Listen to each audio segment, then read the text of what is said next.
यह कोई साधारण कल्पना नहीं, बल्कि ऐसा रहस्य है जिसे हमारे प्राचीन शास्त्रों ने सत्य के रूप में दर्ज किया है। सोचकर ही रूह कांप उठती है कि यदि हमारे सामने कभी ऐसा अद्भुत और भयावह जीव प्रकट हो जाए तो इंसान शायद अपने प्राणों पर नियंत्रण न रख पाए, क्योंकि बच पाना लगभग असंभव माना गया है।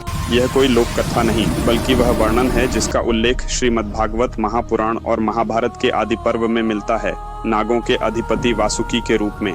शास्त्र बताते हैं कि वासुकी नाग का आकार इतना विराट था कि उसका शरीर सैकड़ों योजन तक फैला प्रतीत होता था। एक योजन लगभग 12 किलोमीटर माना गया है, और यदि उसका स्वरूप 500 योजन का हो तो उसकी लंबाई लगभग 6000 किलोमीटर होती। इतना विशाल कि पर्वत उसके फन्नों में बंधकर साधारण लकड़ी की डंडी जैसे प्रतीत होते। उसकी आंखें अंगारों की तरह लाल थीं, जीभ बिजली की तरह चमकती थी, और जब वह फुफकारता तो आकाश, धरती और समुद्र तीनों थर्रा उठते। यही वासुकी समुद्र मंथन का आधार बना। उसका विराट शरीर मंदराचल पर्वत के चारों ओर लिपटा था।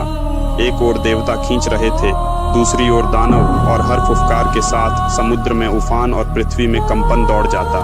इतना भयावह और अद्भुत जीव जिसका नाम सुनकर देवता कांप उठे, वही वासुकी भगवान शिव के गले में मात्र एक आभूषण की भांति सिमटकर विराजमान है। यही सत्य बताता है कि शिव केवल मृत्यु के स्वामी नहीं, बल्कि काल, ब्रह्मांड और अनंत शक्तियों के अधिपति हैं। उनका स्वरूप इतना असीम और अगाध है कि वासुकी जैसा विराट जीव भी उनकी महाशक्ति के सामने तिनके जैसा लगता है, और इसी कारण वे महाकाल कहलाते हैं।